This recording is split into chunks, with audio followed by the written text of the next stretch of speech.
함께 다시 한번 인사할까 옆에 분하고 메리 크리스마스 이렇게 인사하겠습니다. 메리 크리스마스, 메리 크리스마스. 마시도 해주시고 홍도 좀 해주시고.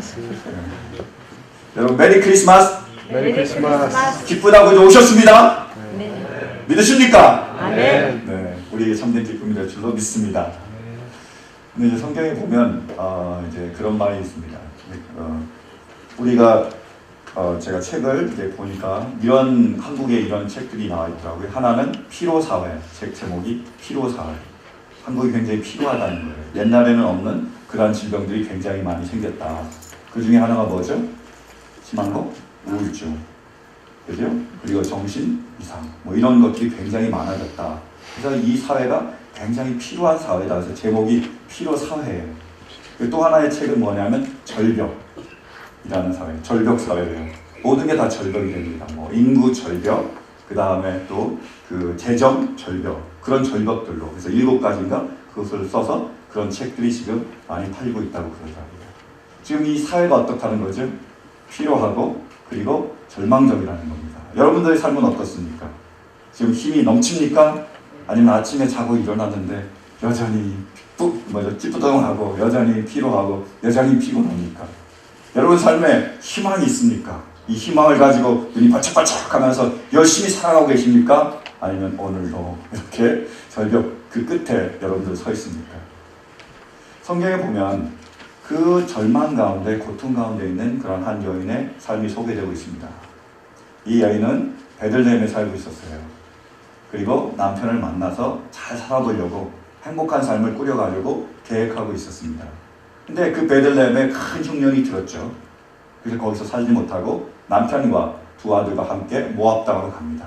먼 타국으로 가는 거예요. 거기 가면 행복할 줄 알았습니다. 거기 가면 잘 살 줄 알았어요. 갔더니 가자마자 얼마 안 돼서 남편이 죽고 맙니다. 그리고 10년이 티 안 돼서 두 아들도 다 죽고 말아요.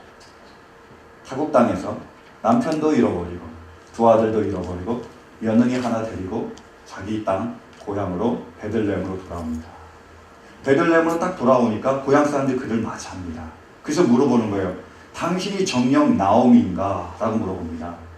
나오미란 기쁨이란 뜻이에요. 사람들이 그렇게 물어보자 이 여인은 대답합니다. 나를 더 이상 나오미라고 부르지 마시오. 나를 마라라고 부르시오. 이렇게 얘기해요. 마라는 슬픔이란 뜻입니다. 내가 기쁨을 찾아갔지만 행복을 찾아갔지만 무언가 더 나은 것을 찾아갔지만 나는 슬픔이 돼서 돌아왔습니다. 이런 고백이죠. 마라의 삶을 그 여인은 살았던 것입니다. 여러분 우리의 삶은 어떻습니까? 우리의 삶은 나오미입니까? 아니면 마라입니까? 기쁨입니까? 아니면 슬픔입니까? 우리도 마찬가지로 아메리칸 드림을 가지고 이 땅에 왔습니다. 그죠?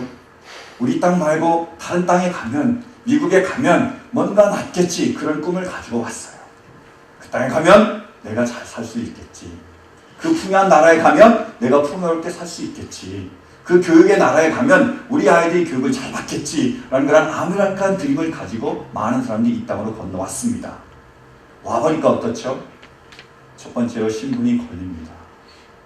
내가 마음대로 하려고 하는데 자꾸 이게 걸림돌이 돼서 마음대로 할 수가 없습니다.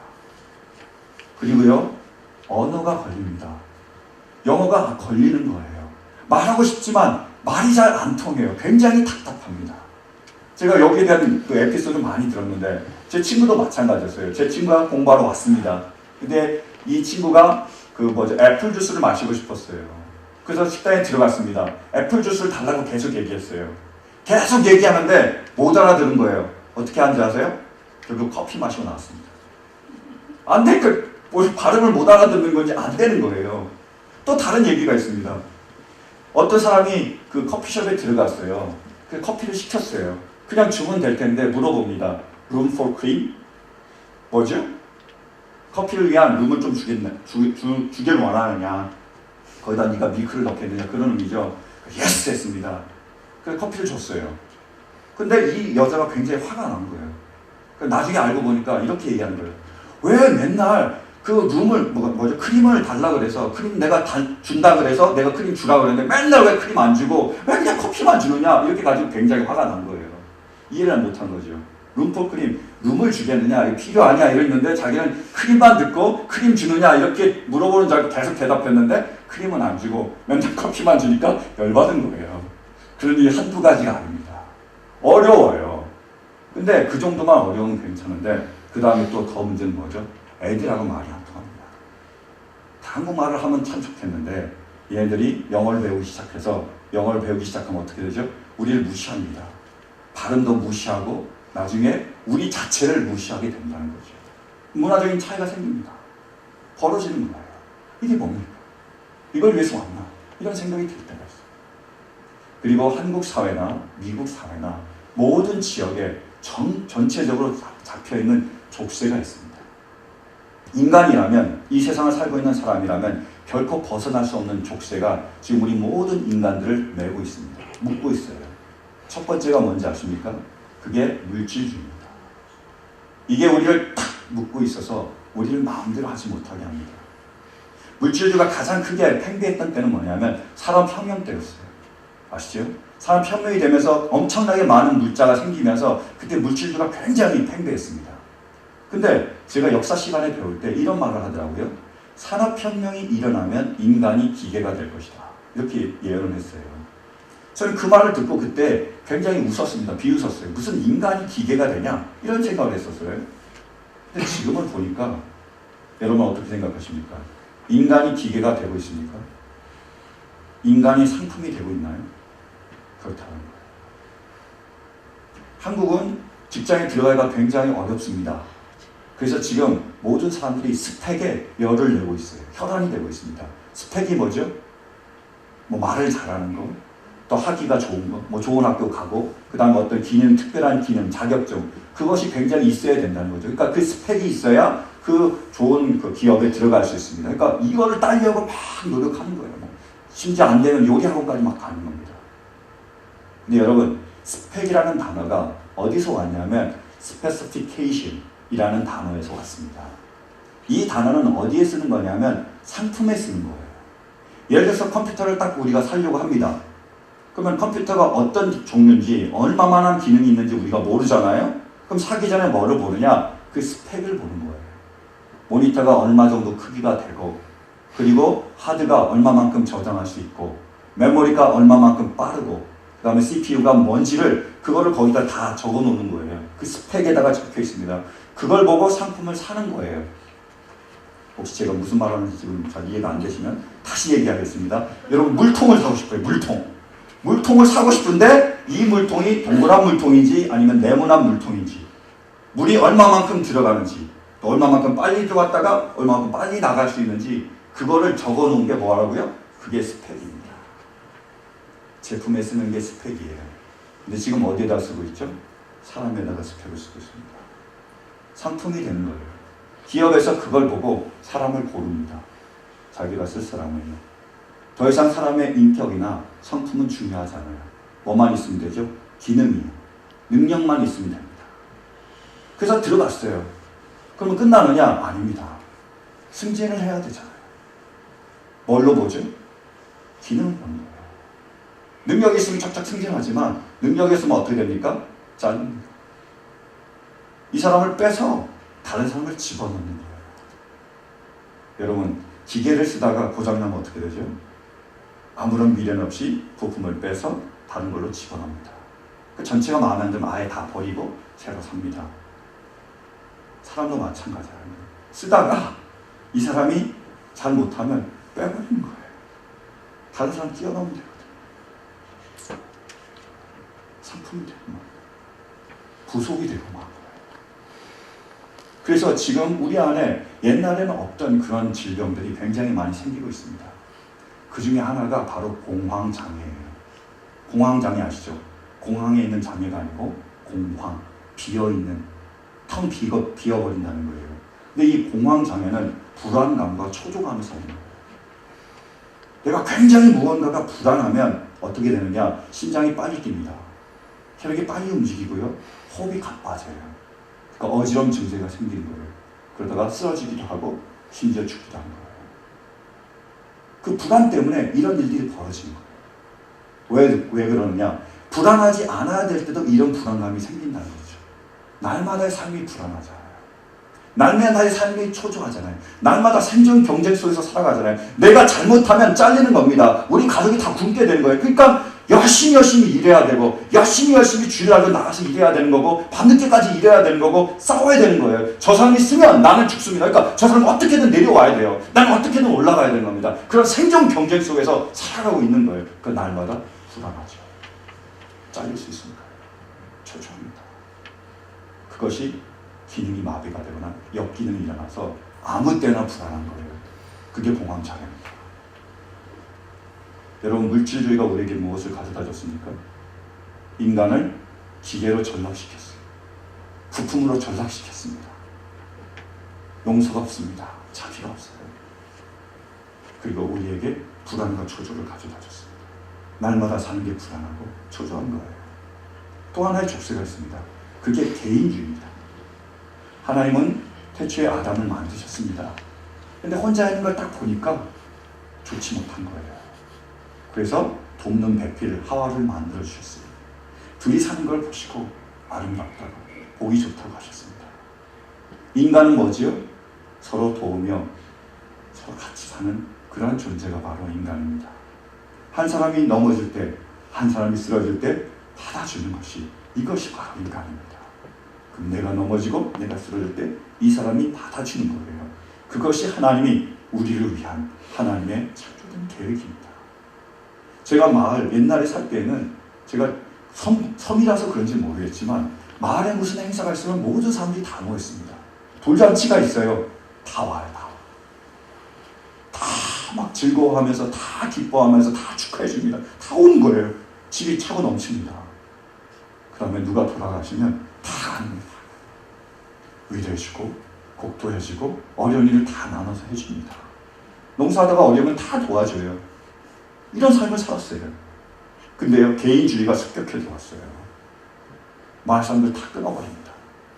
편하다는 이유로, 받으면 안 된다는 이유로 딱 3대만 남기는 거예요. 할아버지, 할머니, 부모, 자녀. 그걸로 끝납니까? 끝났습니까? 아니요. 또 치고 들어와서 잘라버립니다. 뭐를요? 할아버지, 할머니를 잘라버렸어요. 핵가족이래요. 좋은 거래요. 그래서 부모와 자녀만 살아갑니다. 이걸로 끝나요? 아닙니다. 또 잘라버리는 거예요.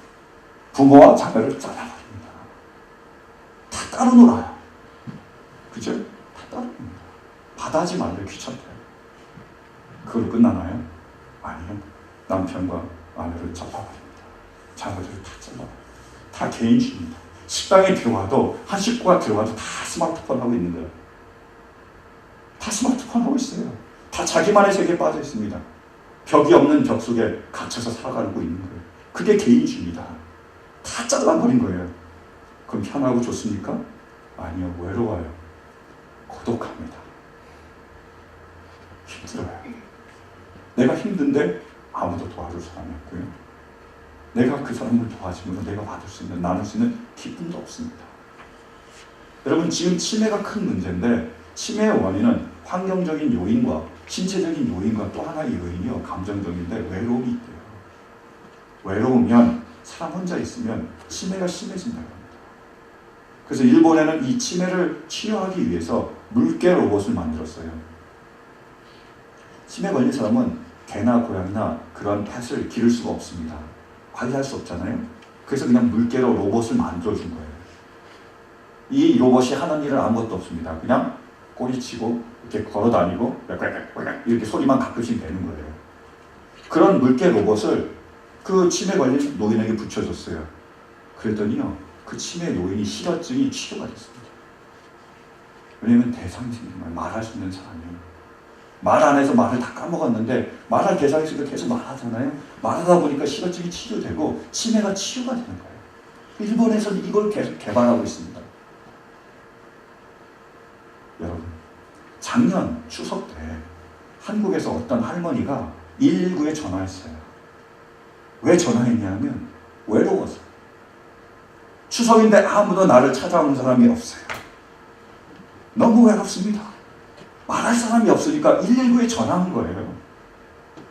만약 이 미국이라면 911 그런 식으로 전화했다면 벌금 나오겠죠. 쫓아오고 난리가 나겠죠. 근데 한국은 정이 있잖아요. 그 전화를 받고 소방대원이 그 다음날 짜장면을 사가지고 그 할머니를 찾아갔어요. 그 짜장면을 드렸습니다. 그 할머니가 이 세상에서 제일 맛있는 짜장면이다. 너무나 행복한 날이라고 기뻐했어요. 주일 한번 들어보세요. 얼마나 많은 사람들이 지금 외로운 가운데, 고독 가운데 자기만의 벽을 쌓고 살아가고 있습니까? 같이 있지만 홍수 속에 마실 물이 없다고. 사람은 많은데요, 모여 있는데요, 더 많아졌는데 70억 가까이 되는데요, 나 혼자인 듯한 느낌을 받고 있다는 거죠. 이게 개인주의입니다. 외로움이에요. 고독입니다. 이게 바로 마라입니다. 슬픔이고 고통이에요.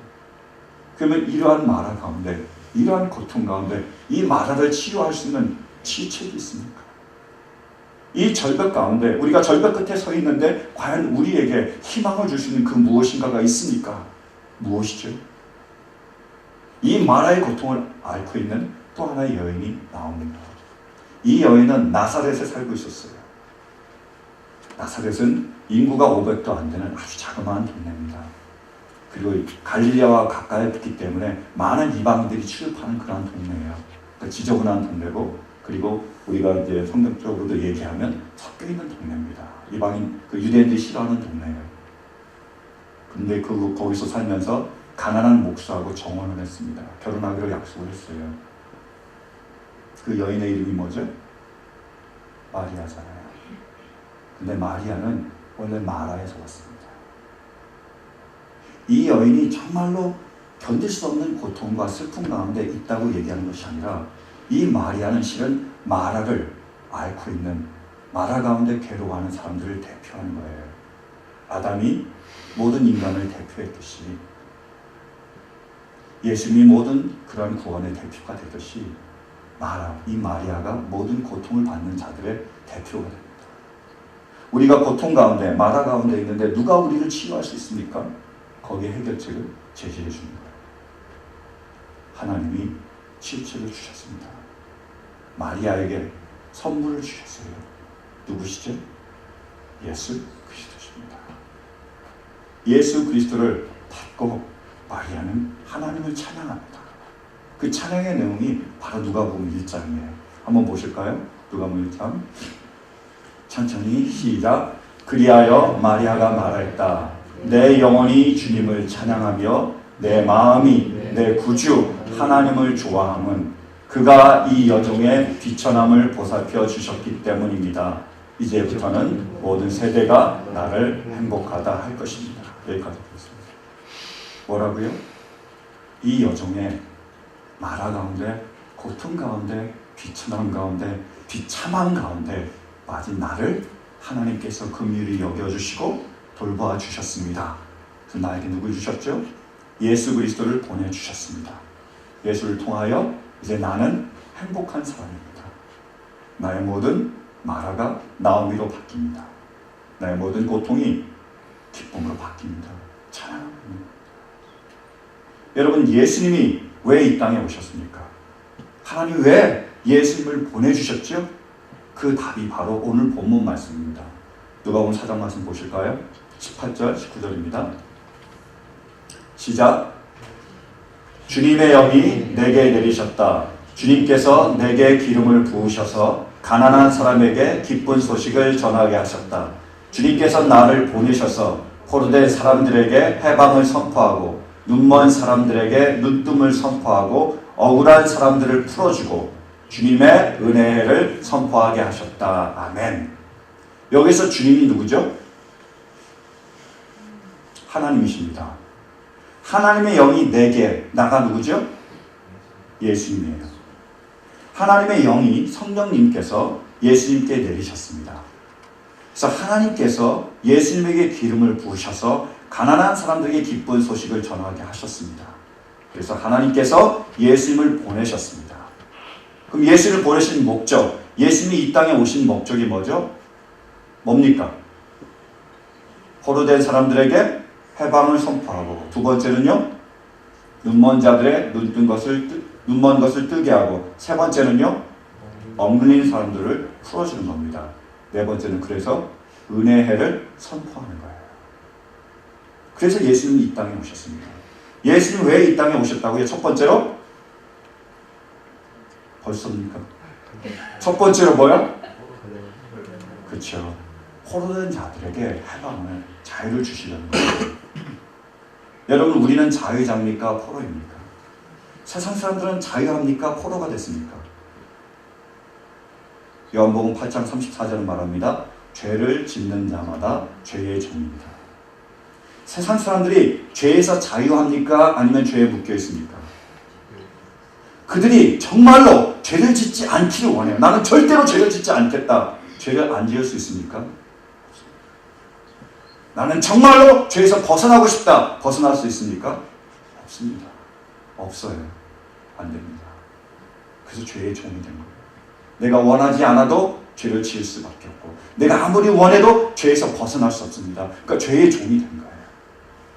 그걸 보시고 예수님께서 오셨습니다. 예수님이 우리 죄 대신에 십자가에 달려 돌아가신 거예요. 그분이 우리의 죄를, 모든 죄를 다 짊어지심으로 우리는 죄에서 자유함을 얻게 됐습니다. 그분의 능력으로, 그분의 사랑으로, 그분의 십자가의 보혈의 피로 우리의 모든 죄를 끊어주셨습니다. 이제 우리는 모두가 죄에서 끊어진 자유자인 줄을 믿습니다. 이것이 바로 주님의 은혜입니다. 두 번째로요, 주님이 주신 은혜가 뭐죠? 왜 오셨다고요? 눈먼 자의 눈을 뜨게 하셨다. 여기서 눈이 멀었다, 이 말은 원어적으로 살펴보면 연기를 피우랍니다. 연기가 막 피워져서 눈이 가려지는 거예요. 안개가 잔뜩 껴서 안 보이는 겁니다. 그런 상태를 의미하는 거예요. 여러분, 이 세상 사람들의 눈은 가려져 있습니다. 그래서 뭘 못 보는 거죠? 그들은 절대로 하나님을 볼 수 없습니다. 절대로 못 봐요. 세상을 창조하시고 세상을 지금도 다스리시고 독생자를 보내시기까지 우리를 사랑하시는 그 하나님의 영광을 그들은 보지 못합니다. 못 보는 거예요. 그래서 진화론이 나오고 여러 가지 인간적인 얘기들이, 설명들이 나오는 겁니다. 절대로 못 봅니다. 그래서 영적인 고아로 살아가는 거예요. 아버지 없습니다. 근데 예수님께서 이 땅에 오셔서 성령님 통하여 우리 눈에서 이 비늘을 벗겨주셨습니다. 안개가 지나가게 한 거예요. 이제 우리 눈에는 무엇이 보입니까? 여러분, 하나님이 보이십니까? 천지를 창조하시고 지금도 우리 삶 가운데서 역사하고 계시고 우리를 사랑하시는 그 하나님의 선하심과 위대하심이 보이십니까? 그것이 바로 주님이 주시는 은혜입니다. 세 번째로 어떤 은혜가 우리에게 임했죠? 억눌렸던 자를 자유케 했습니다. 풀어줬어요. 여기서 억눌렸다는 말은 원어적으로 깨졌다, 부서졌다 그런 의미입니다. 우리는 세상에 침미당해서 어떻게 돼요? 깨졌어요. 세상 때문에, 죄 때문에 부서졌습니다. 죄 때문에, 물질주의 때문에, 개인주의 때문에, 여러 가지 우리의 문제 때문에 우리는 다 깨졌고 다 부서졌어요. 근데 주님께서 오셔서 치유하십니다. 주님께서 오셔서 회복시킵니다. 우리의 새 삶을 주시고 이전과는 전혀 다른 기쁨과 평안의 삶을, 그러한 만족의 삶을 살게 하시는 겁니다. 그것이 주님의 은혜입니다. 마지막으로 주님이 우리에게 주신 은혜가 뭐죠?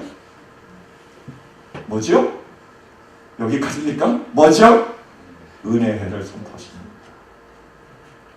은혜해란 원래 우리가 얘기하는 안식년을 넘어선 뭐죠? 희년을 의미합니다.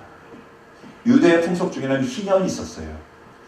7년 동안, 그러니까 6년 동안 일하고 7년째 쉬는 걸 뭐라 그러죠? 안식년이라고 합니다. 그러면 모든 땅이 다 쉬어야 돼요. 일하지 말아야 됩니다. 다 쉬게 하는 거예요. 그게 안식년이에요. 근데 안식년이 7번 되면 몇 년이죠? 그쵸. 역시 제일 앞에 있는 사람이 제일 똑똑해요. 49년. 그러니까 49년 7월부터 50년 7월까지 거의 1년 동안이 바로 희년입니다. 이 희년에는 어떤 일이 벌어졌냐? 첫 번째로 모든 종들을 다 풀어주는 거예요. 그들을 자유케 하는 겁니다. 그 두 번째로 그들이 자기 집으로 돌아가게 해주는 거예요. 그게 희년입니다. 여러분, 우리는 하나님이 우리를 사랑하셔서 창조하셨습니다. 아담과 하와를 사랑하셔서 창조하셨어요. 그래서 그들이 어디에 살게 하셨죠? 낙원에요, 에덴에요. 부족함이 있습니까? 슬픔이 있습니까? 고통이 있습니까? 말할 거 없잖아요. 대답을 하여튼 제일 잘하세요. 너무 사랑합니다, 우리 윤식 선생님. 없습니다. 근데 우리가 그것을 거절했습니다. 죄를 졌어요. 거기서 쫓겨났습니다. 세상으로 추방됐어요. 죄의 종이 됐습니다. 어떤 삶을 살게 되는 거죠? 마라의 삶을 사는 거예요. 하나님이 우리를 긍휼히 여기셔서 누구를 보내주셨다고요? 예수님을 보내주셨습니다. 그분이 오셔서 지금 희년을 선포하는 겁니다. 은혜를 선포하신 거예요. 이제는 우리가 죄에서 자유함을 받았대요. 그러니까 뭐라고요? 아버지께 돌아가라고요. 나를 통하여 아버지께 돌아오라고 얘기하고 있습니다. 그것을 선포하신 거예요. 예수님은 양의 문이며 천국의 문입니다. 예수님을 통하여 우리가 아버지께로 돌아갈 수 있습니다. 그분이 우리의 길이며 그분이 우리의 진리며 그분이 우리의 생명이 되십니다. 그분이 우리에게 아버지께로 인도하신다는 거예요. 사랑하는 성도 여러분, 예수 그리스도를 통하여 이제 아버지께 들어갈 수 있는 우리 모두가 되시기를 간절히 바랍니다. 그곳에 나오미가 있습니다. 그곳에 기쁨과 평안과 진정한 안식이 있습니다. 거기로 들어갈 수 있는 우리 모두가 되시기를 바랍니다. 우리 모든 슬픔이 기쁨으로 변화될 수 있기를 간절히 바랍니다. 저는 이 세상을 보며 이런 질문을 한 적이 있습니다. 세상이 불공평하다. 왜요? 어떤 사람은 장애인으로 태어났습니다. 죽을 때까지 장애인이에요. 왜 장애인으로 태어났죠? 불편합니다. 사는 게 힘들어요. 게다가 사람들이 무시합니다. 비웃어요. 조롱합니다. 이 사람이 무슨 죄가 있죠? 왜 장애인으로 태어나서 그렇게 고통당해야 됩니까? 어떤 사람은 가난한 나라에 태어납니다. 먹을 게 없습니다. 1불로, 한 달에 2불로 생활하는 거예요. 한 끼 먹기가 힘들어요. 그러다가 정말로 먹을 게 없어서 굶어 죽습니다. 간단한 질병도 치유 못해서 죽는 거예요. 어떤 사람은 시리아와 같은 전쟁이 터진 나라에서 태어납니다. 그 전쟁 속에서 그렇게 계속 불안해하다가 초조해하다가 결국에 총에 맞아 죽는 거예요. 칼에 맞아 죽습니다. 무슨 잘못이 있습니까? 불공평하다고 생각했었어요. 여러분, 이 세상이 전부라면 해답은 없습니다. 불공평합니다. 끝납니다. 근데 우리에게 천국이 있습니다. 예수님께서 이 땅에 오셔서 그 천국의 문을 열어주셨습니다. 우리는 그 예수님을 통하여 천국으로 들어갈 수 있는 거예요. 그렇다면 장애인이 어떻게 되죠? 온전한 몸이 됩니다. 아름다운 몸이 되는 거예요. 영광스러운 몸으로 변합니다. 여러분, 이 땅에서 굶어 죽는 사람들, 고통받는 사람들은 어떻게 되죠? 거기서는 더 이상 굶주리지 않습니다. 전쟁 가운데 있는 사람들은 어떻게 될까요? 더 이상 전쟁을 걱정하잖아요. 거기는 전쟁이 없습니다. 참된 위로가 그들 가운데 있습니다. 놀라운 건 뭐냐면 지금도 예수님을 믿는 사람은 이것을 맛봅니다. 왜냐하면 천국의 위로가 그들 가운데 임하기 때문입니다. 소망을 가지고 살아갈 수 있기 때문이에요. 여러분, 우리가 병에 걸렸습니다. 병이 낫기를 원해요. 한 달 만에 나을 수도 있고요. 1년 만에 나을 수도 있고요. 하루 만에 나을 수도 있습니다. 그러나 여러분, 천국 가서 나을 수도 있는 거예요. 시간의 차이입니다. 우리는 죽은 사람이 다시 돌아오기를 원하며 그와 함께 살기를 원합니다. 이 땅은 없지만 하나님 나라 가면 같이 살게 되는 거예요. 시간 문제입니다. 그래서 그들은 천국에 대한 소망이 있기에 그 소망을 품고 살아가기에 기쁨과 평안과 안식 가운데 지금도 천국을 누리며 살아가고 있는 것입니다. 그 길을 예수님께서 열어주셨습니다. 그분을 믿는 사람에게 지금도 그런 은혜를 베풀어 주십니다. 요한복음 1장 12절은 말합니다. 영접하는 자, 곧 그 이름을 믿는 자들에게는 하나님의 자녀가 되는 권세를 주셨습니다. 여러분, 이 땅에 보내주신 그 예수님, 그분을 하나님의 아들이라고 믿고 우리의 구세주로 믿고 나의 주님으로 고백하고 그분을 영접할 수 있는 우리 모두가 될 수 있길 간절히 바랍니다. 나의 주, 나의 하나님으로 고백할 수 있는 우리 모두가 될 수 있길 간절히 바랍니다. 그때 하나님 우리가 그분의 자녀 되게 하십니다. 이 땅에서 더 이상 영적 고아로 그렇게 살아가게 하지 않으신 거예요. 우리의 모든 것을 채우시고 우리와 함께 늘 동행하시고 우리의 아버지가 되시고 우리를 보살펴 주십니다. 여러분, 예수님을 나의 구주고 나의 하나님을 영접할 수 있기를 간절히 바랍니다. 주님 우리에게 말씀하십니다. 수고하고 무거운 짐진 자들아 다 내게로 오라. 내가 너희를 시리하리라.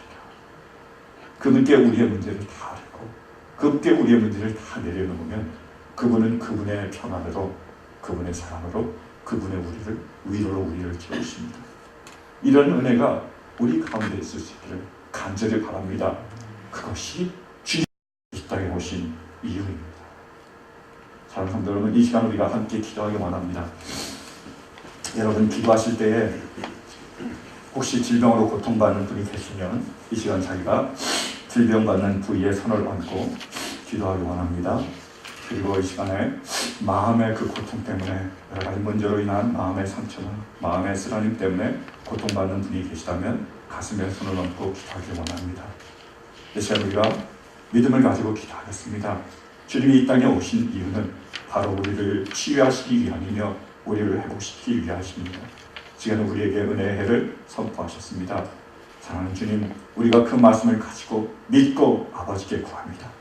이제 하나님의 치유가, 하나님의 회복이 우리 가운데 임할 수 있게 도와주시고 천국의 위로가 우리 가운데 임하며 천국의 소망이 우리 가운데 넘쳐날 수 있게 도와주셔서 천국을 바라보기에 하나님의 은혜와 그 사랑이 있기에 우리가 이 모든 것들을 감당할 수 있도록 우리의 마라가 나비가 되게 하시며 우리의 고통이 슬픔이 되게 하시며 아버지, 우리가 참된 평안으로 안식으로 거할 수 있도록 주여 허락하여 주시옵소서. 주여 치유하여 주시옵소서. 우리 간절히 아버지께 믿음으로 구함으로 응답받는 시간 되길 원합니다. 기도하시겠습니다.